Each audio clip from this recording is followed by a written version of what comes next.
Welcome to Reconnecting with the Earth for Personal and Global Healing. This is the second in a series of webinars, The Calling. And I'm one of your moderators, Oryx Cohen from the National Coalition for Mental Health Recovery. Before we get started, wanted to just go over a few housekeeping items. Thank you for attending. And if you want to ask a question, you can use the question function in your dialog box, and we will address questions and comments at the end. We're planning to go for about an hour and a half, so there should be a good amount of time for questions. There will be the recording and the PowerPoint presentation will be available. We'll post that on the National Coalition website, which is ntmhr.org, and I will include that in your chat. You should see that soon. Also, just wanted to let you know that there was an article written about the series that goes more in depth. And the contributors are myself, Luke A. Shooting Star Walters, and Chief Rangi Ahipene. And speaking of which, we're really blessed to have a Maori chief, Rangi Ahipene, also a good friend, to lead us in a blessing to start the webinar. So I'm going to turn it over to Chief Rangi. Thank you, Oryx. Greetings to our global community. Thank you for attending and taking an interest in this immensely important matter which is before the world, and that's our own personal healing, but the healing of our communities in this earth. So in saying that, I'd like to start this webinar off with a blessing. I would like to acknowledge my relative, Dr. Rosemary Mari Pere, who taught me the fundamentals of this blessing, which I'm about to undertake. I will say the blessing in the Maori language, and then I'll give you a translation in English after, and then we'll hand back to our moderator, Oryx.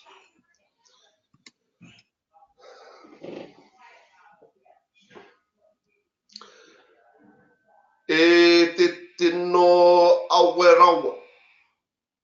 E te tino awerawa kei muri ake te tāngatatanga o te ao.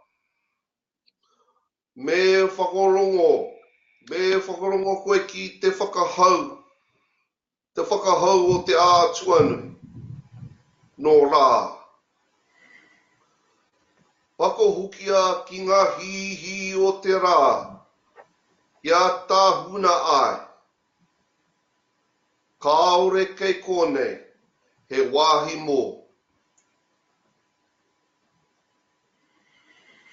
Ki te whai ao, ki te ao marama, ki hei mauriora. So quickly translating that blessing in the Māori language into English is simply acknowledging the negative energy that sits behind mankind and giving instruction from our Creator for that negative energy to listen and to understand that its time has come, that it must return back to the rays of the sun, the divine sun, and to be burned, to be consumed, and to become one again, because there is no place here on earth for it anymore. So this is essentially a clearing for mankind and this earth. So I am honored and privileged to have been given this opportunity to share this with you and to start this webinar. Nō reira, tēnā koutou, tēnā koutou, tēnā koutou katoa, ka huri ki a koe, and back to you, Oryx. Kia ora. Kia ora. Thank you, Rangi. So I just wanted to say a few words before we get started. I'm representing the National Coalition for Mental Health Recovery. And personally, I think this type of work is the most important type of work that we can be doing right now. Reconnecting with the earth for personal and global healing. So during this webinar, we are going to be talking about personal healing and offering ideas and resources for that. But this webinar is offered in the spirit that our personal healing is intertwined with global healing, that we need to reconnect with the earth. We're destroying the earth. We're destroying the environment. And we cannot heal ourselves without healing the earth, because we are all part of the earth. And you're going to hear more about that in some of these presentations from a more global perspective, city planning perspective, permaculture, etc. So I am really excited to be a part of this and to hear from the excellent presenters that we have.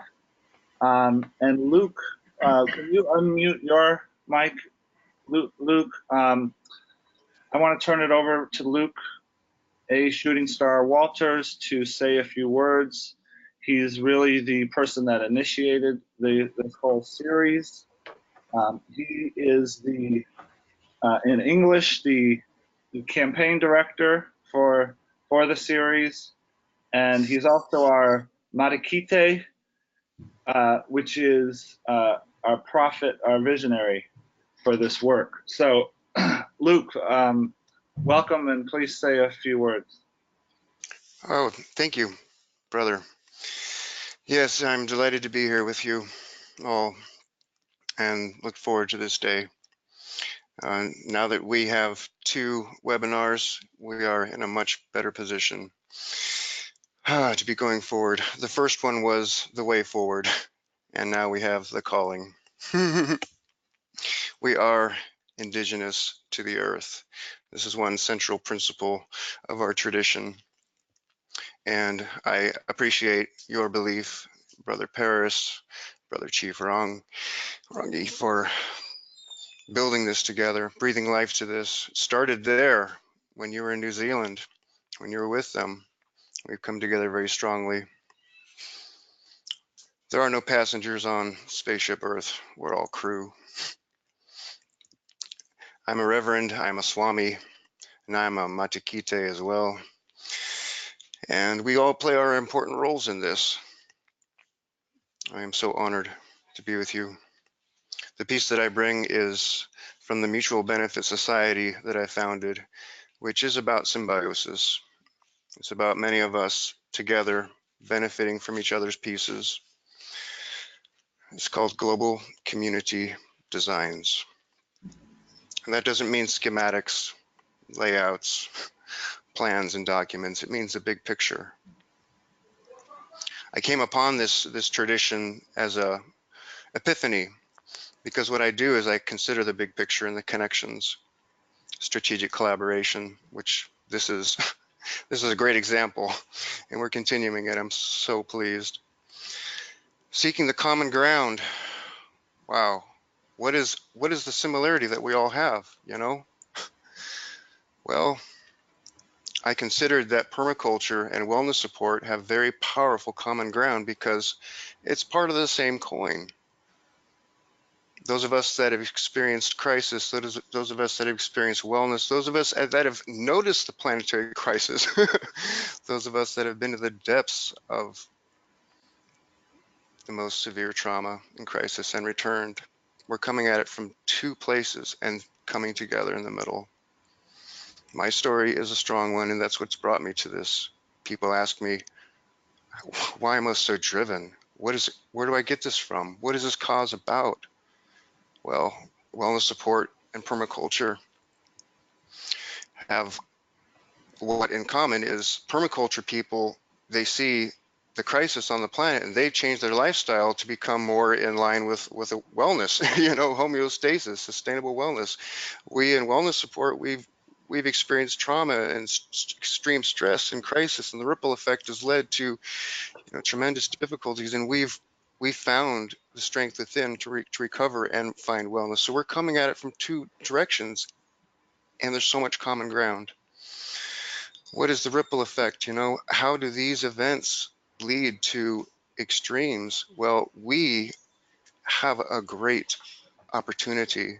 Crisis can lead to opportunity. If we can see how the ripple effect leads from one thing to the next, we can also potentially reverse it by applying the same principles. Uniting these great traditions is very important. We champion the ripple effect for the future of our species and love of our home. Haura. Thank you. Thank you, Luke. So we're going to turn it over to our next presenter, who is Mark Lakeman. He's the co-founder of the City Repair Project. And Mark, I just tried to share to make you the presenter, and nothing was coming up. I can always do the advancing the slides from my end if you want, or we can try this again. Also, I think people were seeing your webcam when I shared when I made you the presenter. Okay, so what would you like to do? Well, Christina's saying that when we did that, all she was seeing was your webcam.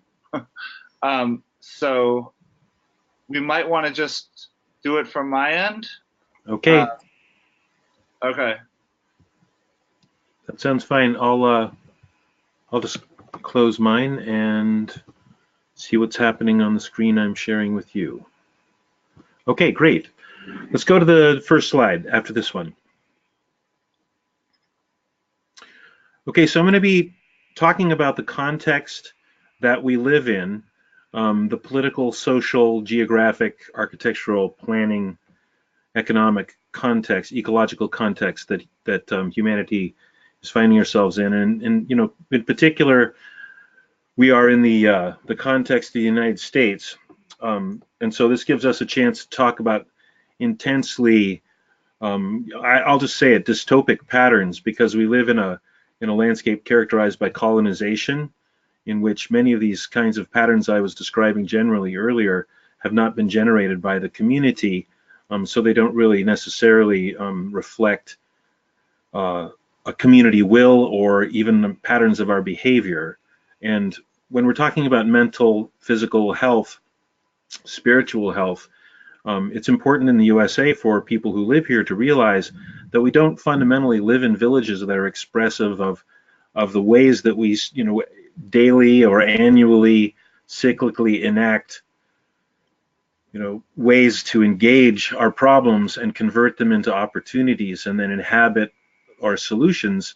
No, we live in developments that are funded by banks. They are conceived of largely by developers, and in this case, especially in places like, well, really almost the entirety of the Western Hemisphere, but anywhere where colonial patterns have played out in expressions of, kind of waves of dominance and violence. We live in places like neighborhoods where there is not a single public square for the most part. So in the United States, like most other countries in the Western Hemisphere, we don't have places to even talk with each other in the communities where we live, where we work so hard just to pay for a place to live. I also want to point out that because of the fact that we always are feeling that power is out of our hands and the ability to actually plan the geography around us that we inhabit, there's a sense of, that somehow the landscape might be finished, and yet it feels so incomplete. We know from public health studies that Americans have, well, you don't even need a public health study to know that we have among the highest crime rates, perhaps the highest crime rates of all so-called first world nations. And these rates are connected to our isolation from each other.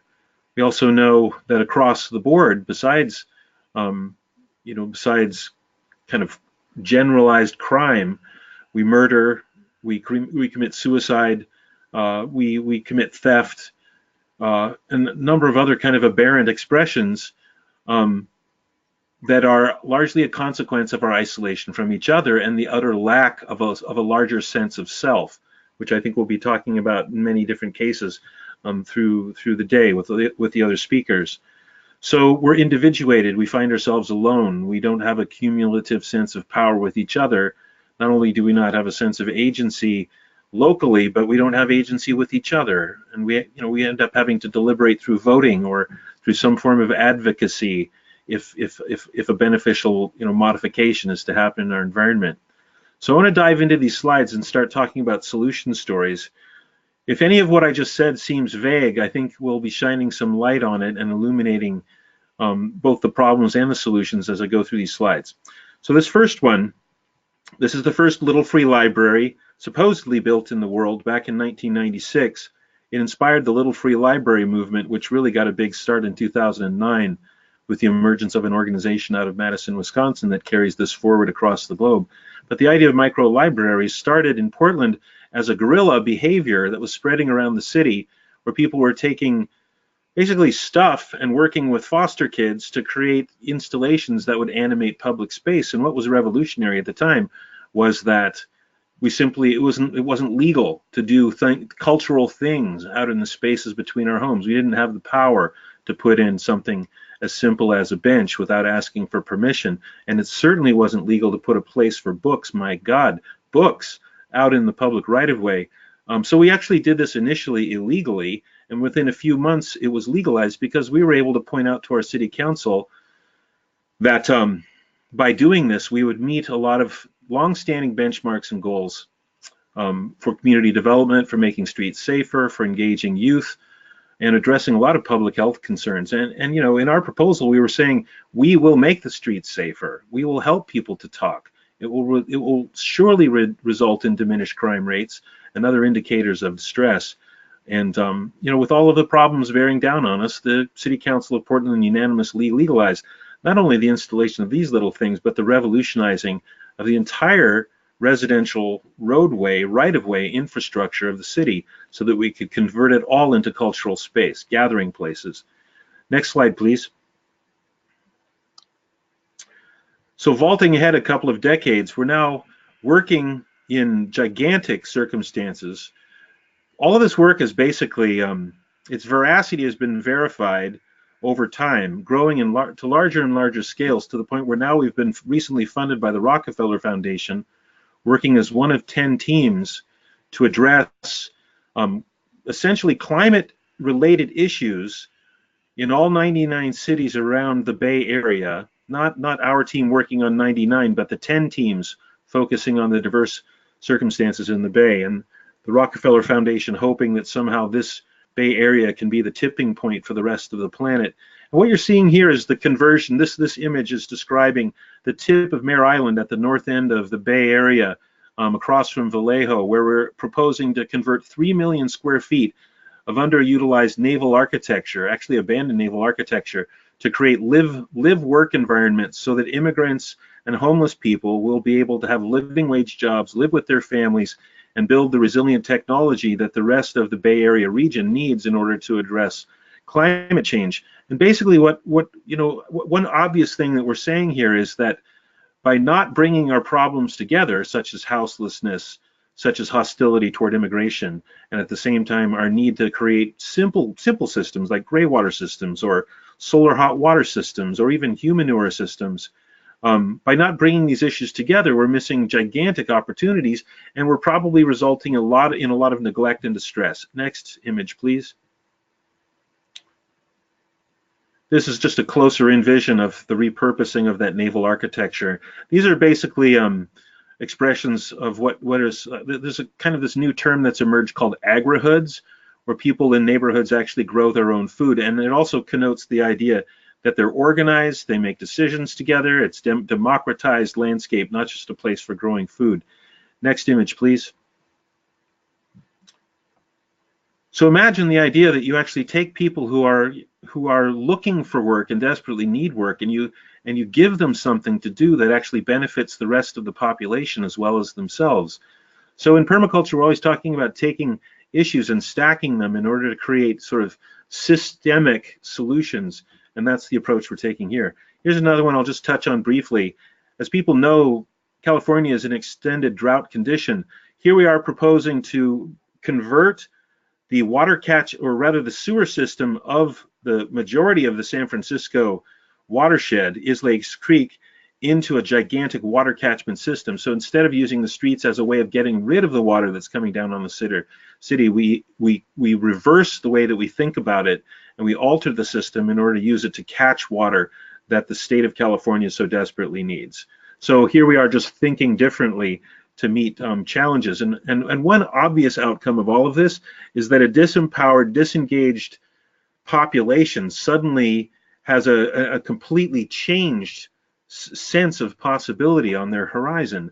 Not only that they might endure through a climate-challenged, drought-stricken condition, but that they can all be engaged personally in actually helping the solutions to emerge. So this isn't just about the sewer system, it's about gray water systems, black water systems, water catchment systems, mulching the landscape with leaves from the trees, like every single thing you can freaking do to help the landscape stop losing moisture through basically, evaporation, and instead retain moisture and then save water and reuse water and recharge the groundwater, all of which we already know how to do, and none of which is rocket science.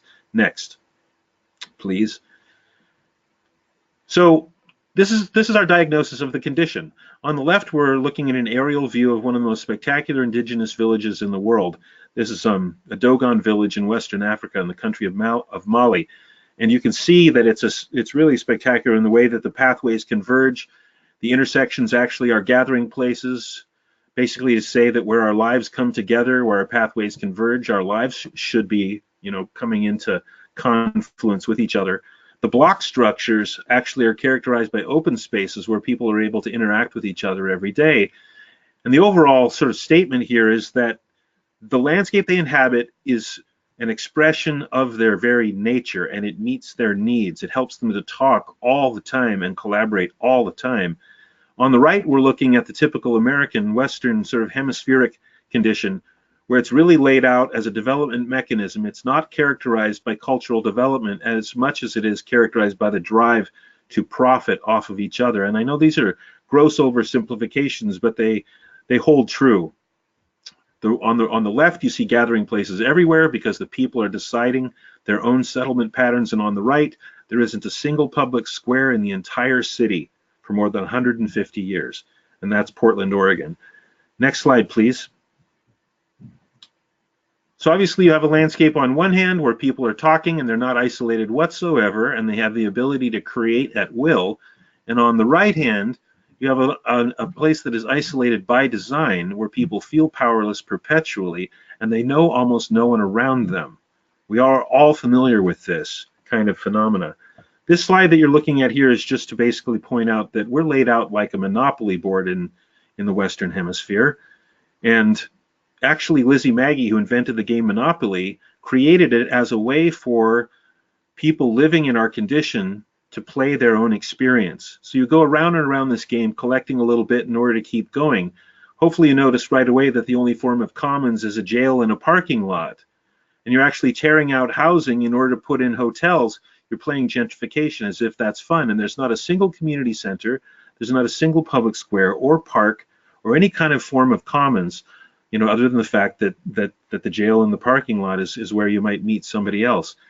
So so there are some people that are laughing all the way to the bank, but I say that they're going increasingly nuts because they're remote from the consequences of their own actions that are affecting all of us. So this is very much a patriarchy, very much an oligarchy, and it's affecting our lived experience, every single one of us, to live in a circumstance where the dynamics are driven by people who we will never even meet. Next, please.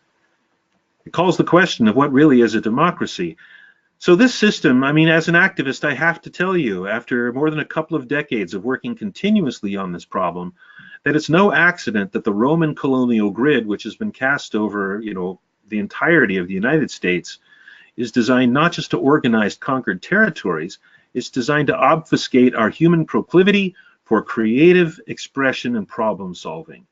Everyone needs to take this personally. And personally, I hope you get so freaking mad that you almost go out of your mind, but take instead the capacity for your creativity and focus it through constructive action.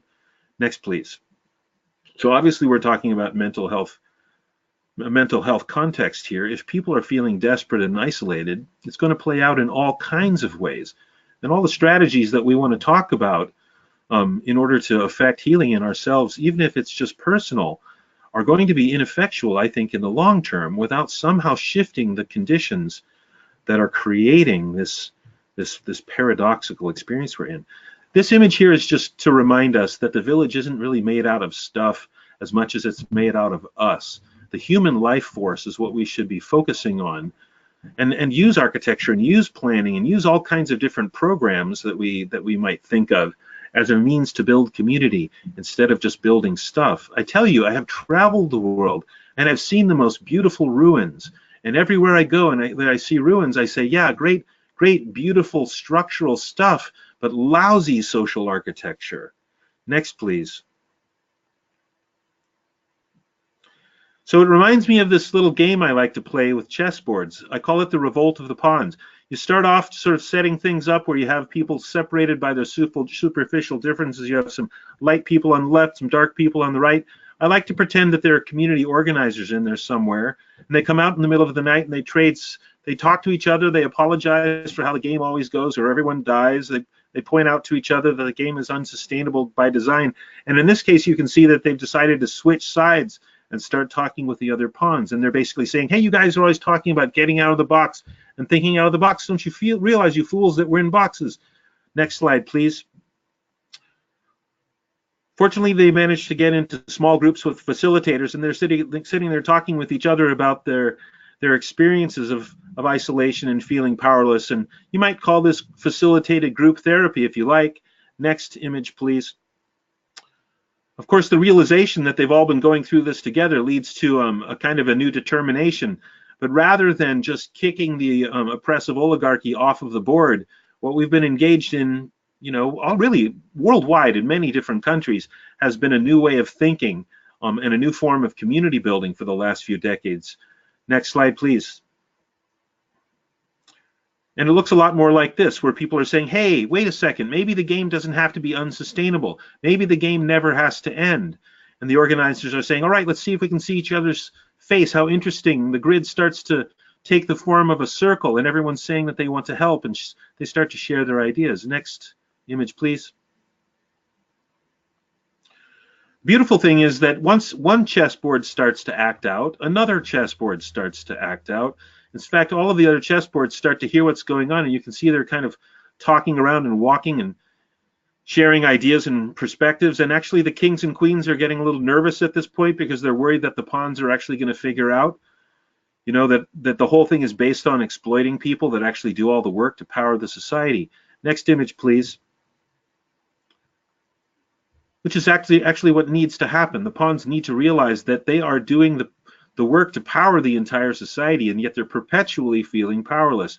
And I submit to everyone listening to this presentation right now that the dissonance between being powerful and feeling powerless is enough to make you experience a lot of different symptoms.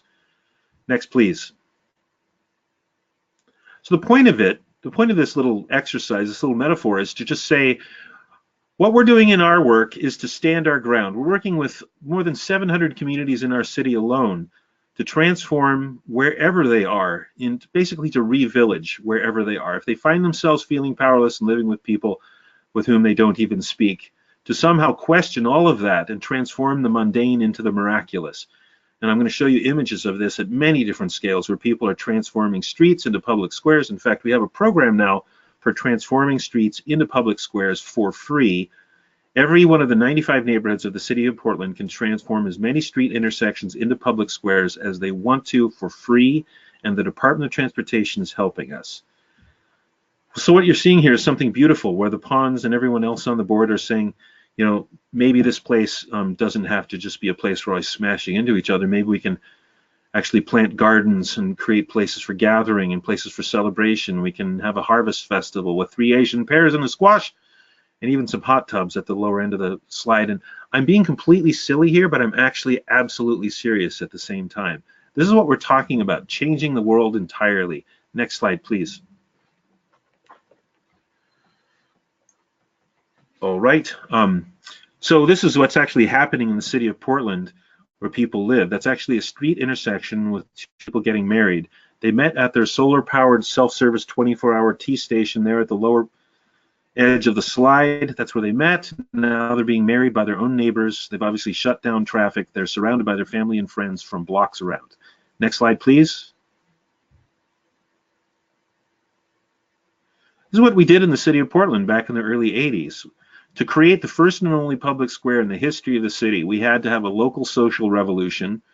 We were determined to take down a 2-story parking garage and create the first public square, which we accomplished against the power of the mayor, who said, I won't let that happen, because if I do, you'll gather, which then motivated the community to get out on the rooftop of this 2-story parking garage and paint a gigantic, beautiful graphic and focus the attention of the city and win the day to create our fabulous public square. And that was a prototype that has inspired communities all over the world to take space and make place in very dramatic, low-cost, maximum impact fashion. Next slide, please. So the dream that we've been working on with the backing of our bureaucracies and city council is to do this at least one time in every one of the 95 neighborhoods, and literally as many times as the resident communities feel like they need to do in order to re-engage adults with youth, get everybody outside losing a little weight and becoming physically and mentally healthier again. And incidentally, the New England Journal of Public Health and the American Journal of Public Health have both published studies establishing the veracity of these initiatives. People are literally becoming physically and mentally healthier by getting outside and recreating isolationist space and making it into a commons that brings them together again and reflects their metaphors and their vision for who they think they are and who they want to become. Next, please. And really, you know, without showing the city council, this was actually our plan. On the left, lower left, you're seeing a mycelial network, which is kind of how a natural ecology organizes itself under the forest floor. You know, in all kinds of different circumstances in the world, you find this kind of ecological web that sends water and nutrients throughout a forest system, and it's actually intelligent, and it sends nutrients and moisture to the plants that need it the most, and it's intelligent. It actually makes decisions. So we're saying, just like a human village actually does work that way, so can the rest of the planet. So our diagram on the upper right is our strategy for inspiring the transformation of the world. And please don't think we're megalomaniacs by thinking this way. Everybody gets to dream about how to make the world a better place. And all we did was take a half an hour and draw a picture on a napkin, and that's been powering us for the last 24 years. Next, please. It's a strategy for acting local to affect systemic change. And one of the driving principles is to rejoin humanity with nature, not just, you know, in overt ways like stewarding existing watersheds, but looking for every single way to engender support for pollinators, for instance, bees and butterflies. So we are lining the streets of our city with a flowering succession of native flowers that bloom throughout the warm seasons in order to sort of rejuvenate our insect populations. And we do that as stewards, grounded in the idea, the realization that we belong on this planet and this is our home. Next, please. We also use a lot of chocolate cake, frankly. There's a lot of dessert involved in building community effectively, a lot of lovely drinks. You know, beauty, nature, flowers, artistic expression, music, exercise, you know, all kinds of creative engagement. Next, please. like whatever delights and attracts people. And these are the sorts of things playing out in the streets, like a neighborhood where people never dreamt that they would do something together, like in this one, in the Richmond neighborhood. They had not done anything in common for 150 years in the existence of the city, and suddenly here they are saying, we love each other, let's put this down in the street and commit ourselves to it. That's what we're talking about. Slowing traffic, hell yes, and becoming a lot more interactive and mentally and physically healthier as a consequence. Next. Of course, we're also very focused on climate change. So we're trying to reduce carbon emissions massively by localizing the patterns of behavior of living and working so that we defeat the way that living and working has been separated by zoning laws that force people to leave the home zone at the start of the day to go to the work zone, which also has the effect of breaking down families and leaving children unmentored. So by creating these public squares, we're trying to get people to know each other, know enough about each other to need each other, to know each other's skills and talents and potential services and basically technical skills, to reach out to each other and share what we know with each other so that we don't necessarily need to leave anymore, and actually open up the fuller spectrum of human capital so we're not just needing money all the time. All these things that people love, like alternative currencies, grassroots democracy, it's not really possible unless you fundamentally, we think it's not really possible unless you fundamentally challenge the basic underlying issues which have to do with designed isolation. Next, please. This is our first initiative. We created a community gathering space in a neighborhood, and this was in the neighborhood where I grew up, where there wasn't a single non-dogmatic gathering place where people could just gather in free association. What you're seeing on the upper left is a floor plan. We actually recreated womb space, which is kind of, to talk about archetypes and architecture is a little bit esoteric for this presentation, but let's just say the greatest gathering places in the history of pre-colonial people are based on recreating the space that we've all known before we were born and we learned fear and prejudice. And I learned that in my worldwide survey of settlement patterns as I traveled around the world looking at healthy communities. So we created a version of this in the Selwood neighborhood, and it attracted thousands of people over the summer of 1996 when all of this got started. Next, please. This is just a view of the interior environment. Next, please. It was all made of natural and recycled materials, and that led to an epiphany that we were living in a landscape that was not characterized by gathering places. We had community dialogues, we looked at the standing benchmarks, goals, and objectives for the development of culture in the city, and we decided to meet them all at once. Unfortunately, we would have to break the law and take an intersection and turn it into a public square. But basically, we're saying this is what our ancestors did for thousands of years, and if we can't do it now, maybe by God, it's time we did it anyway. Next, please. This is what it looked like when we first got started. You can see obviously people are feeling pretty wonderful about each other and themselves. It leads to all kinds of restorative effects. People start to take down fences between houses, put in gateways and pathways, tear up yards and put in gardens, start helping each other and sharing skills and talents. Next, please. All these little features start to emerge in public space, and at first, as I said, it was not legal, but we just had to do it because suddenly the larger sense of self had awakened, and we saw ourselves as villagers with something that was bringing us together. And I swear to you, it didn't matter anymore what people thought politically. They had more in common that brought them together, and it started to put the issues that are so polarizing in our society into perspective. Next, please. We also noticed that even though it was now legal for everyone to transform as many street intersections into public squares as they wanted, our corporate media didn't tell anyone that it had now become legal.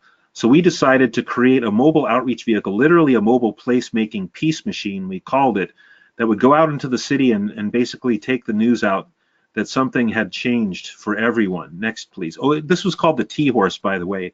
It was a mobile public square or a mobile tea house, and everywhere it went, people had invited it to come. Go ahead to the next image, that's okay. People had invited it to come, and it was a mobile kitchen on the back of this beat-up truck. It cost us $45 to recondition a truck and build a spectacular thing because everyone in the neighborhood was now involved with everything that they knew how to do. So the truck was fixed by a mechanic, and all of these different people were helping, and they were all contributing pillows and rugs and cups and forks and saucers and camp stoves and all sorts of things, and it went out into the city. Next, please. Went around the city in a big circle. Actually, it was 27 events, and then we held hands around the entire inner city of Portland, Oregon, basically to occupy public space and claim our city, make a commitment and say, this is our place, and revolutionize how we see each other in the city. So obviously, addressing social isolation is just one thing. But for me, it was every little kid on the route, as far as they can see to the left or the right, sees people treating each other with dignity and respect. And that is exactly the effect we were trying to engender. Next, please. I don't know how close I am to my 20 minutes, so somebody should please give me an update on time if I need it. So this we're Mark, we're over time, and so if you could find a place to wrap it, this is really good, really powerful, and we want to give time for the other speakers. So let's just sprint. This is just images of people revolutionizing blocks into villages. Next, please. Next. The next several are just images of people recreating blocks, converting garages into gathering places. And next. New forms of economy. Next. This is all happening in the same neighborhood, but also next, please. Just keep going. Next. I love the images of natural building you have as well. Thank you. Urban orchards, urban agriculture. Next. Collective water systems, entirely transformed blocks. Go ahead through this progression, basically to say that the entire neighborhood can change. And these are projects all over the city at this point, replicating throughout the town. All these prototypes are now free. Food forests in the urban environment. Next. Urban houseless eco-villages. Here's a series of them. Next. Just keep going. So many different urban eco-villages designed by homeless people. This one for veterans. Buildings made entirely out of trash and natural materials. Next. Oh my God, whole huge story. Urban villages of every single kind, characterized by permaculture. This one for autistic people. Next. That one for people dealing with Asperger's. The entire landscape is a therapy program. Next. And then just finish by just scrolling through these quickly. These are just images of changed intersections all over the city. And I'll just close by saying that the sum total effect of all of this is to make the culture even stronger and more creative than it ever imagined it could be, so that it can undertake even more than it ever thought possible with a compounding effect. Thank you. Wow, so inspiring. Thank you, Mark. And there may be a technical issue that we're having with people seeing Mark's webcam. So if you are seeing Mark's webcam, please let us know in the question function, or if everything seems okay, please let us know. And Mark, if you could work on closing your webcam, we try to do it on our end, but I just want to make you aware that people may be seeing your webcam. Okay. Thank you so much. That was amazing and inspiring. And at this point, we're going to move from global healing, more global healing with the City Repair Project, to more personal healing. And we have Christine Karczewski, who's the co-founder of the Healing Field, another West Coast person from Tacoma, Washington, who is going to talk about the Healing Field. So, Christine, take it away. All right, thank you, Oryx. And greetings, everyone. I am so pleased to be able to talk about what we have created here in Tacoma and to hear other visions on this webinar. So I think we're with this group that Luke and organization that Luke and Oryx started, and thank you for that.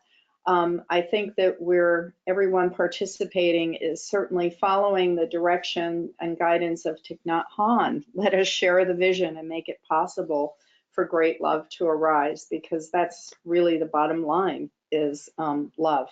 Next, please. Sorry. Okay, so Mount Tahoma Sanctuary is a place that, a home that, a concept in a home that my husband and I created in July of 2016, that would be a residence for people with a lived experience of mental illness to come and live without pressure, because so many times homes or residences have time limits, and so we have created this space in a way that is a container for healing. So there's a spaciousness and there's a community that supports it. Next, please. And the Healing Field is that community. It's a nonprofit 501c3, and the idea of the Healing Field is to not only provide healing and enriching activities for and with the residents, but also to promote more homes like this and alternative pathways for healing and community. We do believe that community participation are essential elements for mental health restoration. So the logo was done by a good friend of ours, Jillian Hannington, and in Tacoma, and is a great example of how our community has participated and been so helpful in all of this. So it represents a Purkinje neuron spreading new dendritic connections within a community with heart and healing light coming in. And it also expresses to me the idea of more network, more connections in our community as a result of this and all the other work that's being done that's, focused on bringing together villages of people who are relating and interacting with each other. So next, please. So I am Christine Karchevsky, and my husband is Po Karchevsky, and we're the co-founders for Mount Tahoma Sanctuary and the Healing Field. I have a background as a psychiatric nurse practitioner, and so does he. We are both prescribed medication in a very minimal way. You could almost say we're deprescribers. Our focus is very holistic. I've been an energy healer for about 20 years and a massage therapist for about 30. And I approach healing in that very holistic mind, body, energy, vibrational kind of way, which really, I think, put me in a position to imagine and envision what we created. So next, please. So I love this quote or this line from Anthem by Leonard Cohen. It's really sustained me through some hard times. Ring the bells that still can ring and forget your perfect offering. There's a crack in everything. That's how the light gets in. And so this all came to pass when our son was having great difficulties and was coming through it. But it was clear that we needed a place of support for him and for others, and we really felt called to it. And in Michael Mead's word, he's one of our local luminaries, because what calls to us is timeless. The calling can come at any time. At each turn in the road, our life's work awaits us. Thus, our calling keeps calling, no matter our age or position or condition in life. So this rainbow just showed up on the counter at Mount Tahoma Sanctuary, and these are our son's hands, and he just happened to place them there on the counter, and then we all saw this rainbow. And so this photo has meaning for me. If you can continue, please. Oh, back one. Yeah. So during this process of envisioning, we felt very supported by the earth and by spirit and by our community. In the lower right-hand corner is the first home that we started, which was a rental. And within 2 weeks, when we put the word out, within 2 weeks, we had it fully furnished, a three-story home. And so it's another illustration, I think, like Mark was pointing out, that people really want to come together and they want to help and they want to engage with one another. And we painted the place from bottom to top and with our community, and it was great fun. Next, please. So we honor these truths, and this is not a comprehensive list, but we honor that there are and acknowledge that there are different perspectives and approaches to healing, and that that there is this continuum of human experience that we're all in, and that we hold a tremendous human capacity for transformation, both personally and in our culture and globally. So it's like it's innate in who we are as human beings, just like our immune system knows what to do when we have a cut or a cold, so too does our vibrational systems on a personal and larger level know what to do for transformation. So we also recognize that healing is a spiritual process, and it's an emotional process, and it's a relational process. And so to think that we can just give people a pill and make it all better or good enough is a ridiculous concept.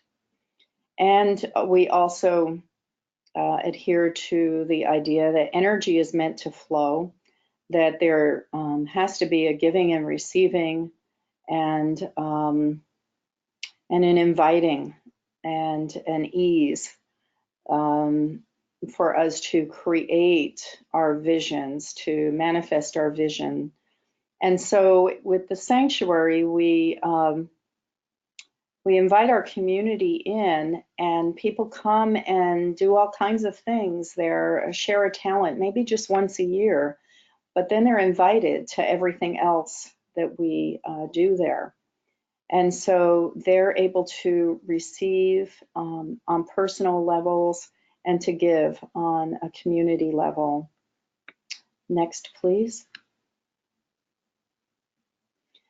So Luke asked me if I would talk about this as a container, and it's true that the healing field and the sanctuary are containers for healing and for community. So we want to convey that through these containers that we are part of the natural world, that we've become rather disconnected from, as Mark was pointing out. And so we've created this environment in a way that that holds art, that speaks to spirit, that speaks to people at a soul level. And we've just been extremely fortunate to find this home and in Tacoma, Washington, at the end of a dead-end street surrounded by trees. It was really a miracle. But that's an example of how the universe provides for us when we have a soul level vision. So we also convey emotional spaciousness, or do the best that we can with that. People really need space, and a non-pressured space to heal, and of course support. So we do the best that we can in supporting. It's not a staffed place, it's not a facility of any kind by any stretch of the imagination. So we also convey through activities, through meditation groups and healing circles that we provide and engage ourselves with, ourselves in. we convey that we are spiritual in nature, and so everyone is kind of on a spiritual journey. And the capacity for healing, which I already spoke about, and encouraging a healthy lifestyle. So healthy eating and no drugs or alcohol are allowed, and even smoking. So we're not strict on the healthy eating part. People get to choose what they eat, but we just have a lot of classes, cooking lessons, and cook together. And so it's quite natural for everybody to eat food that comes directly from the earth. And we want to convey a sense of hope, and people, I think, in our community as well as our residents kind of soak that up. And also the fact that when people move into this residence, that they immediately have a place in their community. So sometimes people can be individuals can be provided for by their families to go away somewhere to heal, but then they still have to come back to their community. And so then what?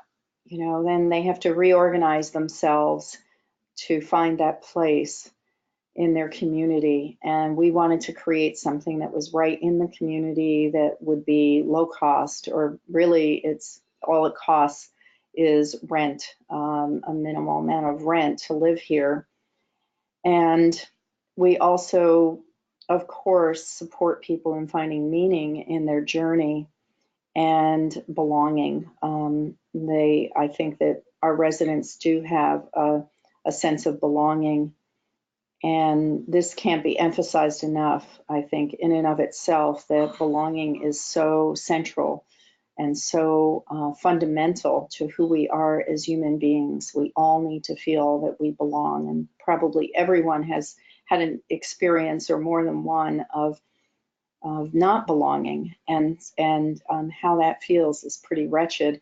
And in the mental health, it's like a continual everyday thing for people who experience stigma. So it's like belonging is the medicine. Next, please.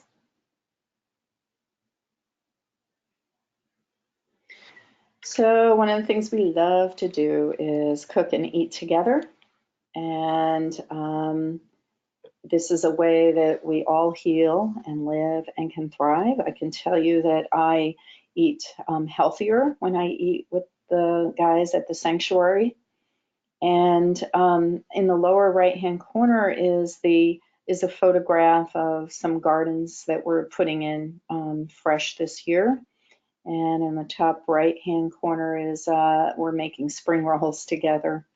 And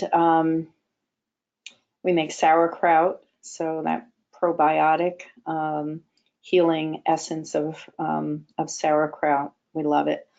And in the lower left-hand corner is a good friend who has led us in healing foods groups, and classes. So next, please. So we feel very supported by the community, and we host healing circles, art workshops. We've hosted house concerts and chanting opportunities to come together and chant, and yoga. We pay for yoga out in the community. Our son has found a path of healing through Kundalini Yoga that's been really significant for him, and he's now in training to become a teacher. We have, our latest thing has been Earth Healthy Cleaning, represented by our friend Denise in the lower right-hand corner, who's teaching us how to clean without chemicals, and to follow the energy and bump the energy up in the home as we clean. So next, please.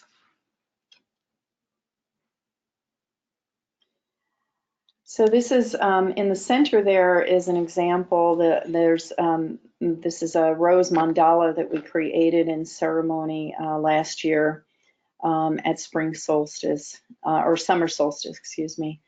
And so we love doing ceremony and being nurtured by the beauty that is just inherent in our surroundings, and honoring the beauty and each other. And so these are some photographs of that. Next, please.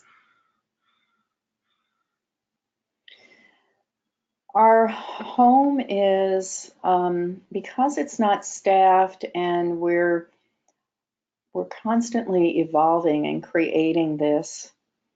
And so it's very self-directed, I would say, that the residents really, we come together and meditate several times a week and have community gatherings, maybe a couple times a month, and eat some meals together.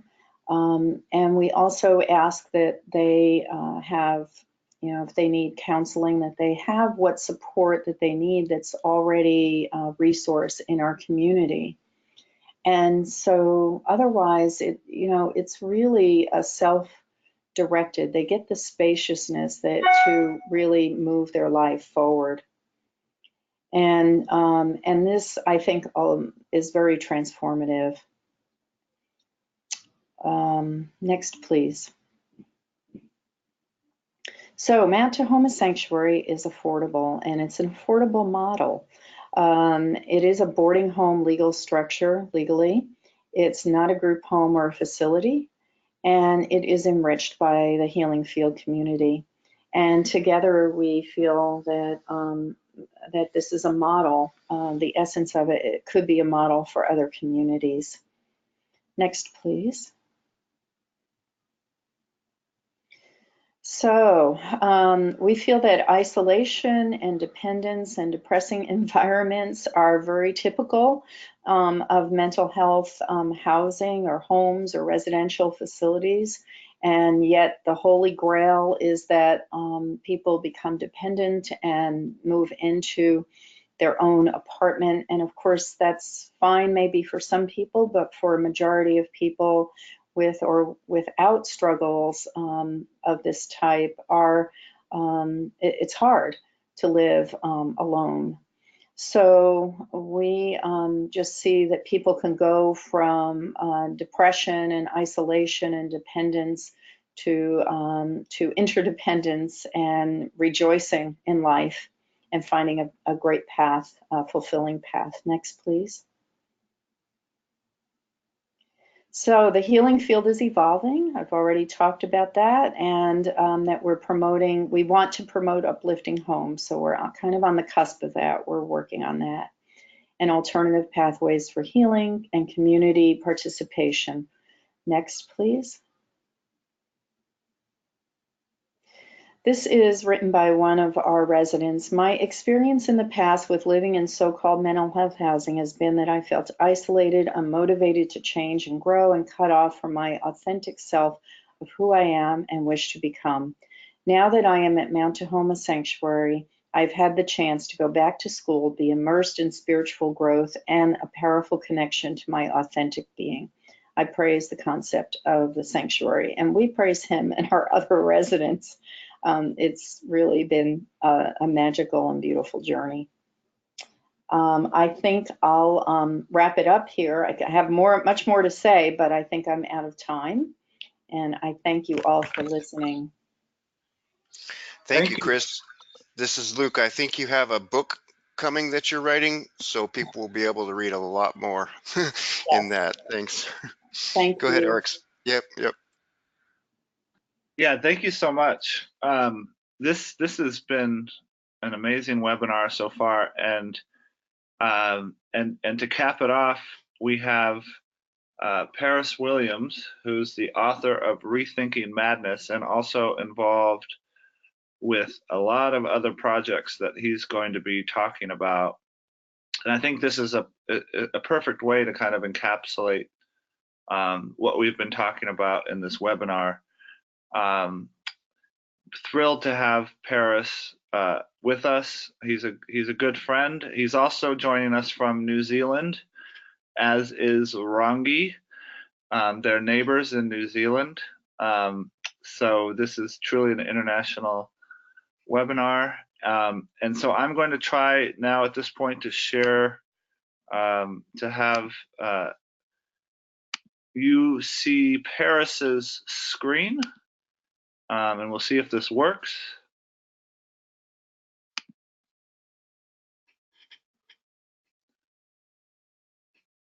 There we go. So take it away, Paris. Great, thanks. By the way, can you hear me? Yeah, we can hear you loud and clear. Okay, great. Hey, thanks so much, Oryx and Luke, for organizing this, and Rangi for the lovely prayer. And gosh, those are some really hard presentations to follow. They were so inspiring and beautiful. Thank you, Mark and Christine. What I'm going to be presenting is a tad drier. I'm going to be moving into a little bit more kind of the theory kind of underneath what we're talking about here, expanding our vision of wellness. So really trying to bridge the idea of healing not just the person, but society and the earth. So really recognizing this kind of devastating collapse is happening on so many levels, but seeing it as a possibility for transformation and renewal. So first of all, let's see, kind of a quick roadmap. So what are the questions we actually have to ask when we're looking at moving towards an expansive wellness model?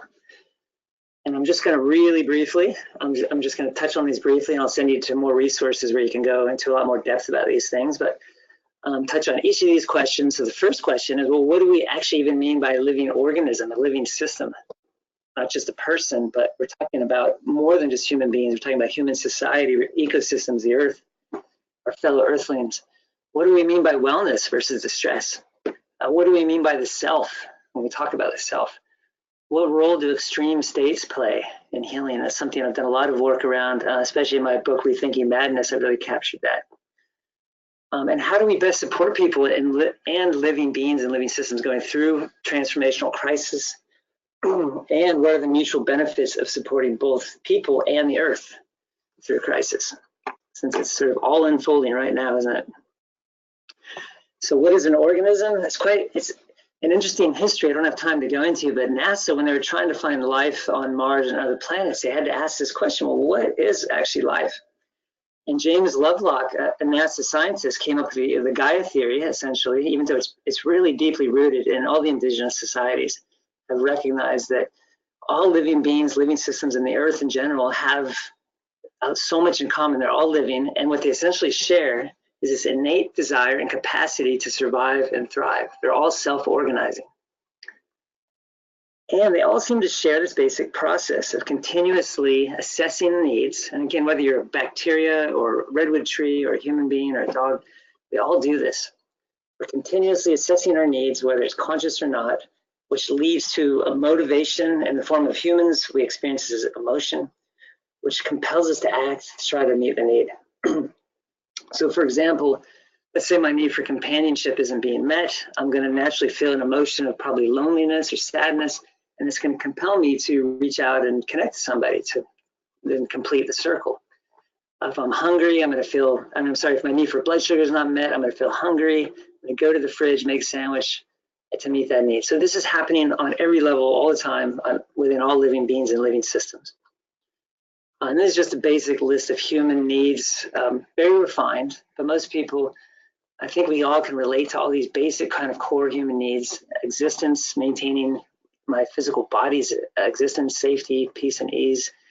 We all need meaning, freedom, empowerment, support, love, and connection, authenticity, and worth, right? We need to be valued and to be valuable, to feel that we can contribute in some way. And now we need to also take that one step further and rethink our definition of the self. So contemporary society has really moved in a direction of having this ever constricted experience of self. It's quite sad in many ways, because if you look at our history going back to indigenous society, at least what remains on the earth today as far as indigenous society, we can speculate that all indigenous society, all of our roots, we kind of got it. We got it that we're not separate islands. You know, our self fundamentally consists of our community and the environment in which we're embedded. And in systems theory and complexity theory, they often use the term holon, like defining each layer in a sense of this broad experience of self as a holon. And so each layer, each holon is an organism in its own right, and yet it's embedded in a much broader system of self called a holarchy. So my own personal organism, going right down to the basic structure, I have living cells, which are each individual organisms in their own right, have their own consciousness, will, etc. And they each contribute to organ systems, and they each contribute to my entire body, which contributes to a family, society, human species, and finally the entire biosphere. And so really expanding the whole definition of self. And distress, and so looking at the needs distress model, it's not only personal needs that matter, but actually we have to look at the needs of all these different layers, because distress and dysfunction on any one of these layers will affect the other layers. And so when we're trying to support people in moving towards well-being, we really have to look at the other layers of the self that are embedded within and without of that so-called person. So I kind of came up with the term a disorder of constricted selfhood. In a way, I'm really challenging the sort of medical model, mental illness labeling of all these disorders, and going, you know what, when it really comes down to it, what has actually kind of gone wrong with contemporary human society? We've developed this increasingly constricted experience of self. We become overly identified with the self only on this one layer of personal self, or maybe family, or maybe even country, but rarely beyond that. And there's a really strong parallel with this to what happens in cancer. So in cancer, one cell of the organism, which had been collaborating and working with the organism as one member of many, for whatever reason, for lots of different factors can cause this to happen, for whatever reason, it essentially forgets it's part of the larger organism. But it continues to consume the resources of the organism, and it continues to reproduce. It's just concerned with its own well-being now. And what do? You get a cancerous tumor. And what happens over time, it's dumping its waste into the organism, it's taking the resources from the organism, and it eventually kills the organism. And that's what human society has started to become. We become like a cancerous cell. We were part of the organism in our indigenous days, and previous to that, and we've forgotten, and now we're just looking after ourselves, dumping our waste into the environment, using all the resources from the environment, and we're choking it, and ultimately leading to our own demise. I don't have time to go into all this. You're going to get this presentation sent to you later, but I just kind of want to point out on every four, if you look at the four layers of our self, you might say, personal, human society, our fellow earthlings, and the earth, what we see is actually really, really scary stuff. Massive crisis happening on every layer of our being.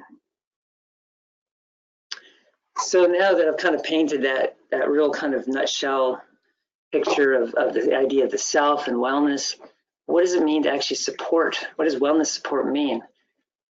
And so we're expanding the vision of wellness support to beyond just the person, to actually all living beings, right? So we're looking at the same basic principles that can apply to all living beings.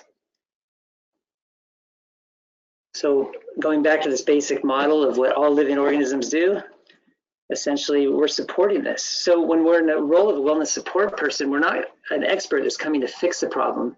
We're actually more like midwives, which are supporting the intrinsic movement towards health and wellness. All living beings are continuously trying to strive towards health and wellness and wholeness, and they get stuck in various ways, and it's our job to help unstick them, to help support them in connecting to their own capacity, their own wisdom, and moving back to health. Help them to identify and meet their needs. Help them, in the case of a human being especially, develop healthy relationships with our feelings and inner experiences, because those are actually just messengers pointing to the needs. And so when we have healthy relations with our emotions and inner sensations and inner impulses and all of that, then we have a much deeper connection to what is it that I'm actually needing right now. And when we do that, it's easier to develop an effective strategy to meet those needs. So again, a support person, that's what we're helping do. How do we actually help this person, this system, in developing an effective action to meet the actual needs that are up for them right now? So I'm going to shift to the idea of extreme states. There's different words for this, and the human experience, we often call it psychosis or spiritual emergency or spiritual crisis. It's very relevant for what we're talking about here, because we're talking about crisis. So when a living system and a living being goes into distress, there's basically, we could say there's sort of 2 steps that it undertakes. The first is initiating desperate survival strategies. So just speaking about people right now, the first thing, as we experience increasing threat or trauma in our life, we're going to shift from thriving to surviving. And this is where the so-called mental disorders, mental illnesses kind of show up, the kinds of symptoms. And basically, we start to shift to extreme emotional experiences. Basically, my organism is screaming at me, something's wrong, you need to do something about it. And extreme behaviors, addictive behaviors, maybe even criminal behaviors, whatever it takes to try to survive. And if that's not working, then you might say my organism undertakes a more precarious, more desperate process of attempting to transform the self at a fundamental layer. And so this is what we often call psychosis, spiritual emergency. My experience of self is no longer sustainable, and so there's this initiation of breaking down in the service of attempting to break through to a healthier, more wholesome way of being. And we see this not only in human nature, as we talked about psychosis, etc., but we see it also in other living systems, and even in the whole series of a process of evolution, which is really fascinating. I don't have time to get into it now, but it's, again, we can totally see these parallels throughout the living world. So I'll say a little bit about recovery then. So if we kind of go back to my own research and a lot of similar research about what helps human beings through such crisis, we can also look at the broader view of what might support us and the Earth and our local ecosystems and our fellow Earthlings. So for human beings anyway, recovery factors that really showed up in my research, people need to have hope in the possibility of being able to actually break through and come out of the crisis and into a healthy, wholesome, enjoyable life. They need support in developing a personal narrative around this, making sense of what's happening that's hopeful and meaningful. They need to develop healthy relationship with self and others. They need to identify their own needs and values and learn to live in line with these, and establish a sense of meaning, purpose, and direction. That last bit is really about moving from survival to thriving. So thriving is really about, having enough of my needs met to where I can really start to channel my energy back into the world, back into something that feels purposeful.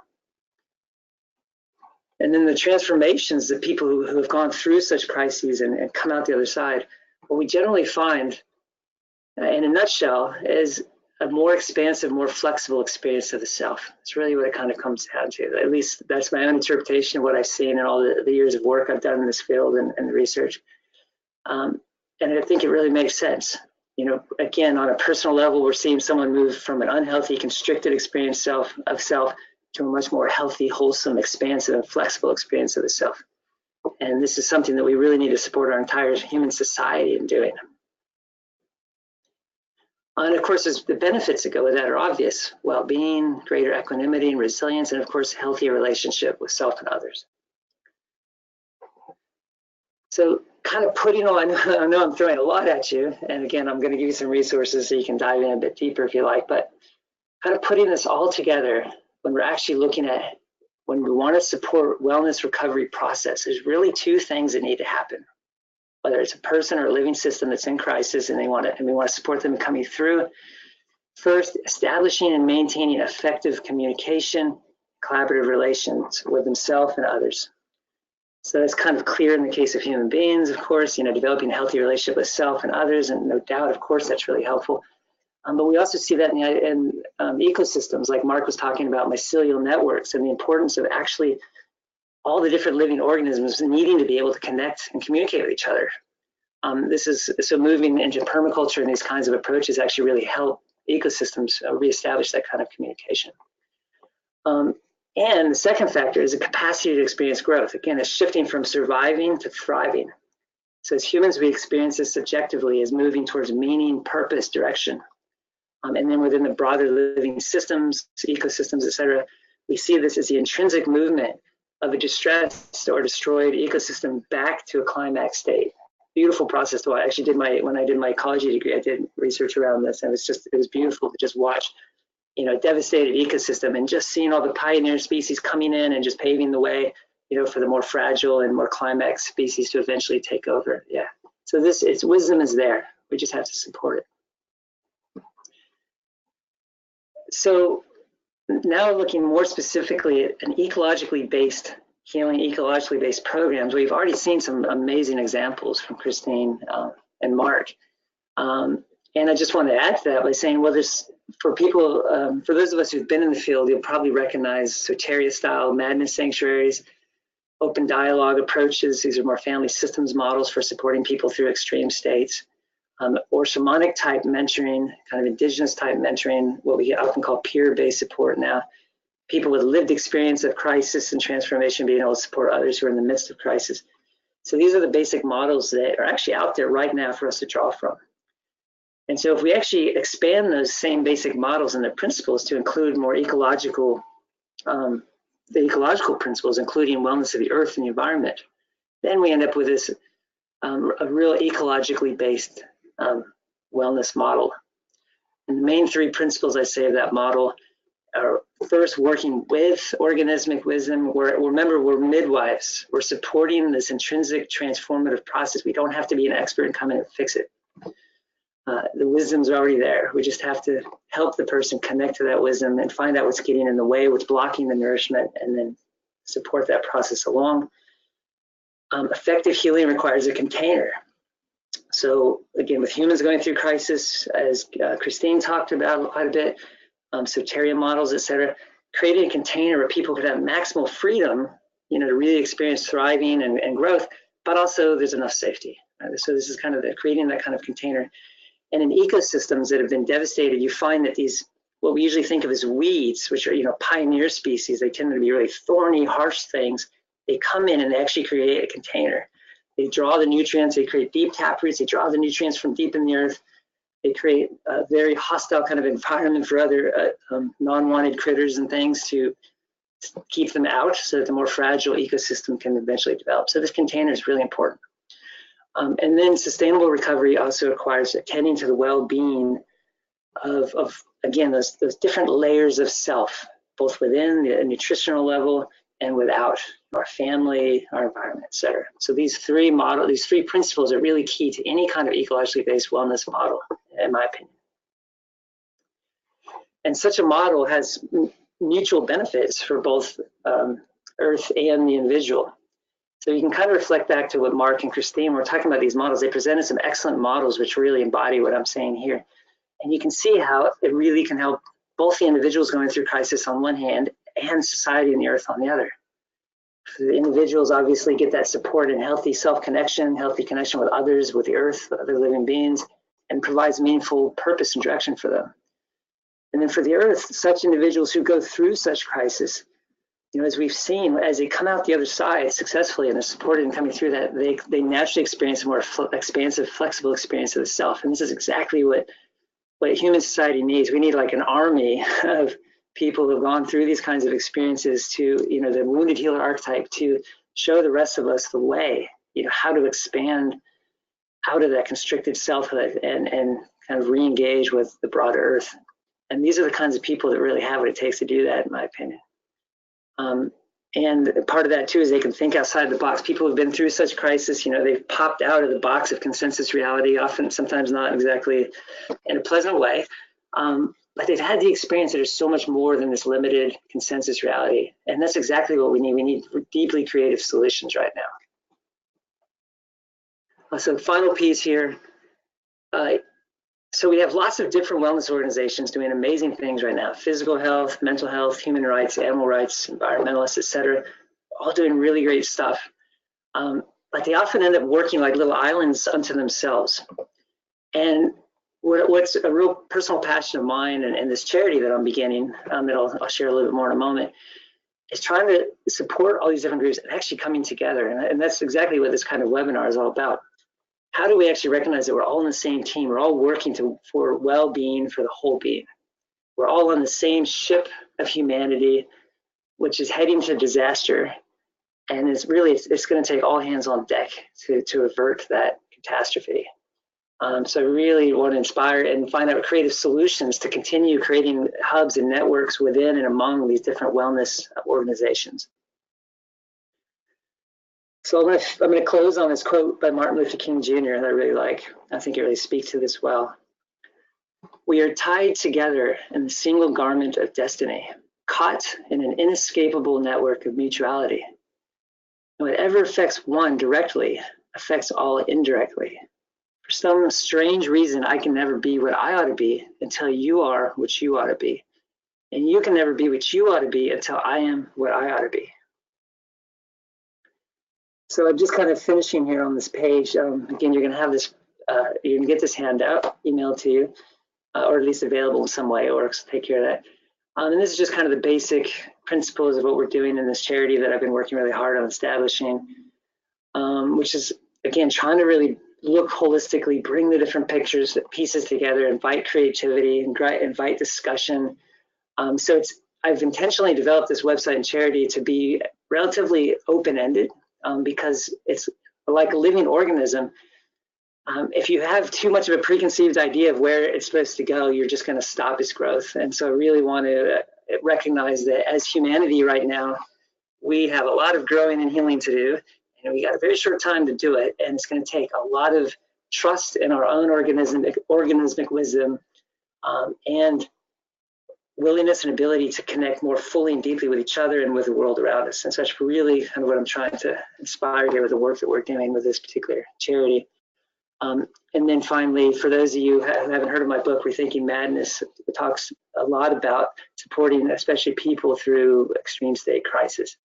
Gets a little bit into the ecological aspect, but not quite as much as some of my later work. So yeah, I'm going to leave it there, and that's where I have time, and hopefully I have just a couple of minutes for questions. Sorry it took so long. Back to you, Oryx. Yeah, and if it's okay with folks, we might go a little bit over. Thank you so much, Paris, and all the presenters. I really think this is a super valuable webinar, one of the most valuable webinars, and I'm going to switch it back to my screen so it's not on. Okay.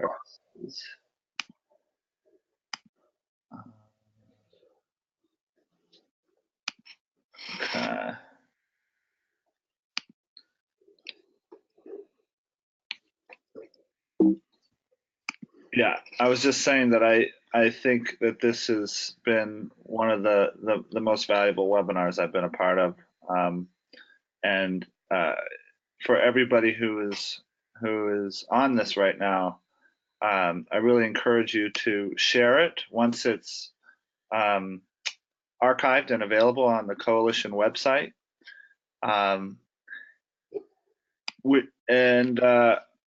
Also wanted to let you know that Luke was going to say a few words, but we've run out of time for that particular presentation. So what I'm going to do now is I'm going to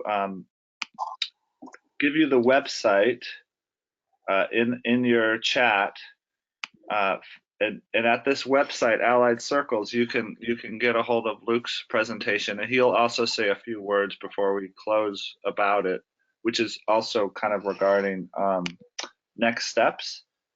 And as far as next steps, Luke has agreed to serve as kind of the central person.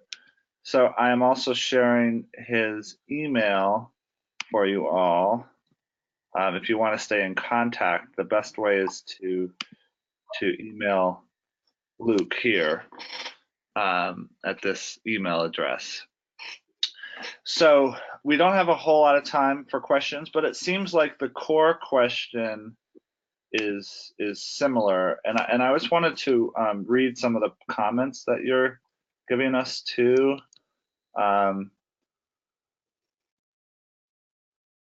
Which I think is reflective of the quality of what we've just experienced.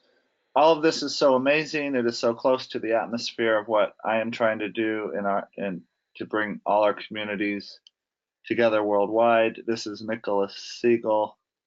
He gives a website, which is the Radio Cave Foundation. Such an inspirational webinar. And I can read another one. This is from Ivy.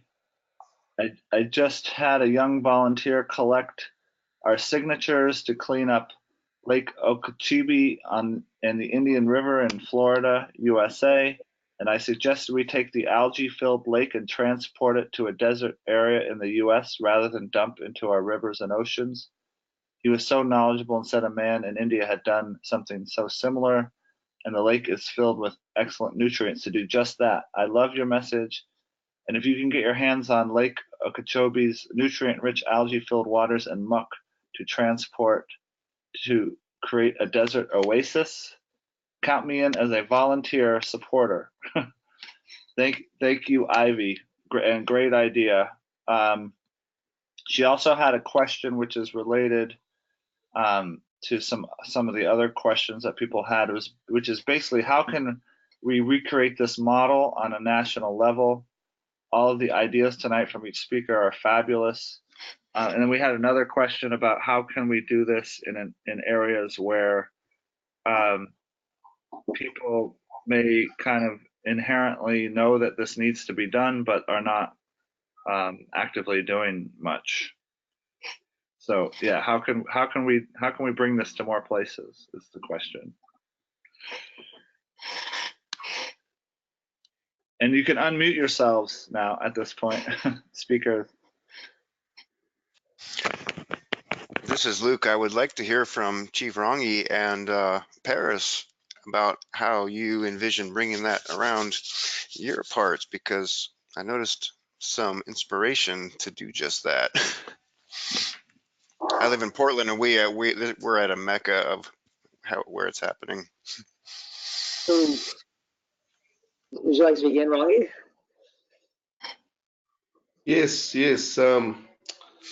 that was very inspiring, and I am drawn naturally to work closer with Paris, and it's about doing something in our immediate area.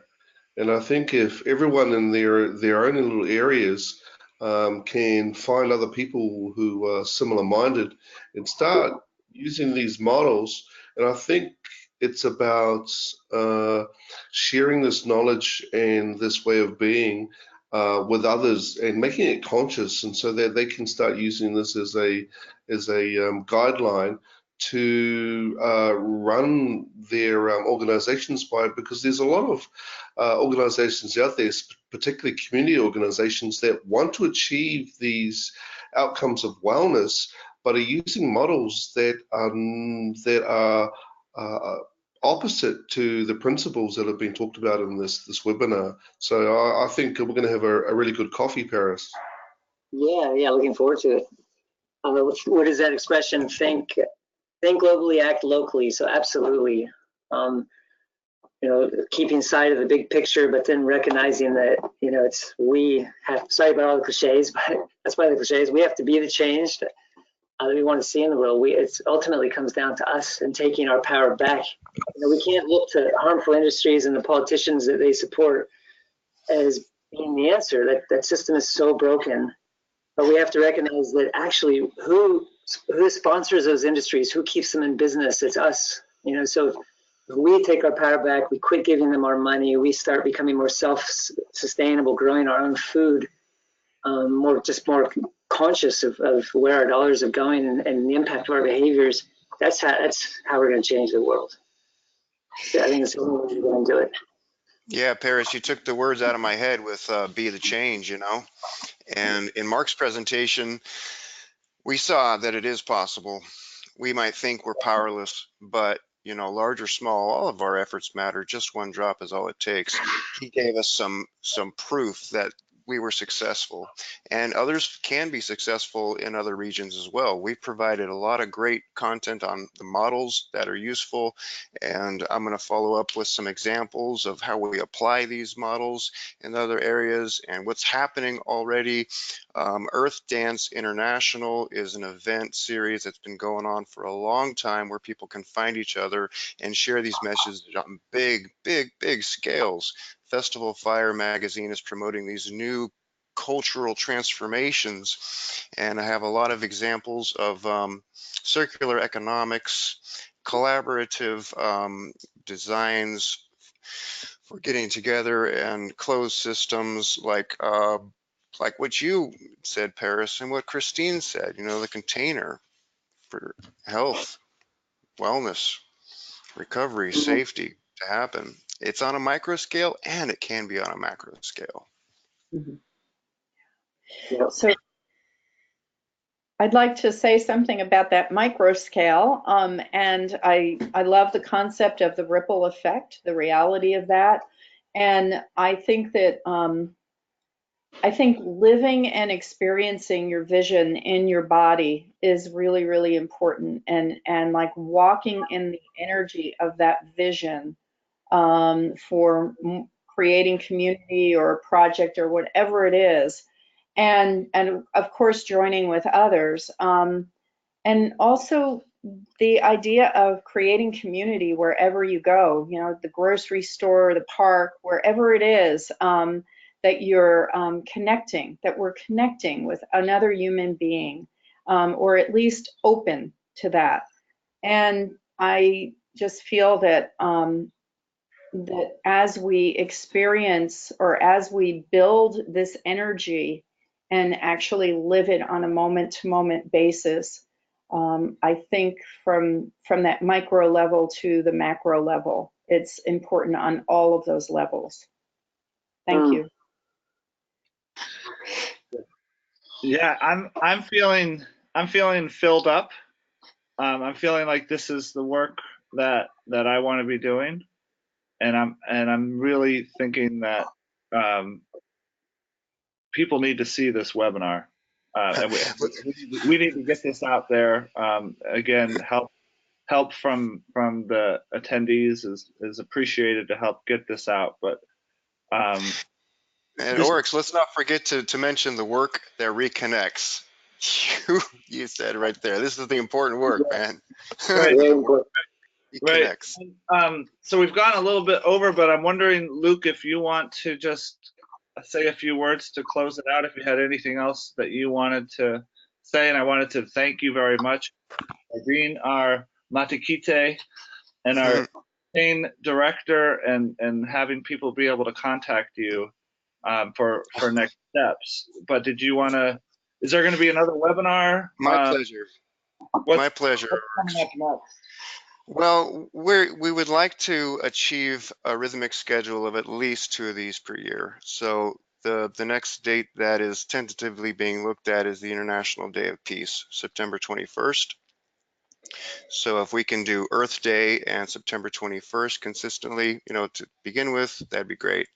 There's a lot more names of people that need to be on these webinars than we can keep up with. So what I'm following up with on Allied Circles will be some opportunities for people to connect and spin-off projects from, you know, media productions, indigenous, and these examples of working models that are being applied in Chicago and in Oakland, and beautiful, beautiful examples to see that it is happening. And we will be continuing this very strongly. It's very difficult for me in this moment. I apologize, folks, to narrow down all of the content that was on my presentation to the most important. But I'm glad I mentioned Earth Dance. And World Beyond War is a very, very prominent organization we're partnering with to offer opportunities to folks that have disabilities, have disadvantages, to be able to get involved in volunteer and activist efforts as well. And last webinar, I mentioned the advanced wellness support specialist, champions of the ripple effect, you know, having a lot of similarity with this fantastical role called the Jedi. Well, it doesn't need to be that way, you know. How can we bring from fantasy into reality to enrich our lives and the world around us? So one of the most important things is to start substantiating this new role, which is the community wellness specialist. I invite you folks to keep in touch, whatever avenues you can, to the collaborating organizations at the table and get involved. Because, you know, I've got a 10-year plan here, but it doesn't need to be 10 years. More hands on deck. The more hands on deck, folks. Thanks, Paris, for nailing that one. Yeah, all hands on deck. And yeah, for more, you can go to the Allied Circles website, which we sent you. And other than that, stay tuned for more information on the coalition website. And want to thank you all for attending. And let's get the word out. So thank you to the presenters. Appreciate all you presenters very much. And Thank you, Oryx. That was great. Thank you, Luke and Oryx. until next time. If I may, I would like Yes. to just close with some words. Please. Thank you. Toi tu te rangi. Toi tu te whenua. Toi tu te moana. Toi tu te tangata. The sky to remain. The earth to remain. The waters, the seas to remain. Mankind to remain. Ki te whai ao, ki te ao marama. Ti hei mauri ora. Thank you, everybody. Thank you. Kia ora, Rangi. Thank you. Thank you, sisters and brothers. We are indigenous to the earth is honoring you. Thank you for your vision. We are behind you. Indigenous peoples of the earth. Farewell and blessings to all.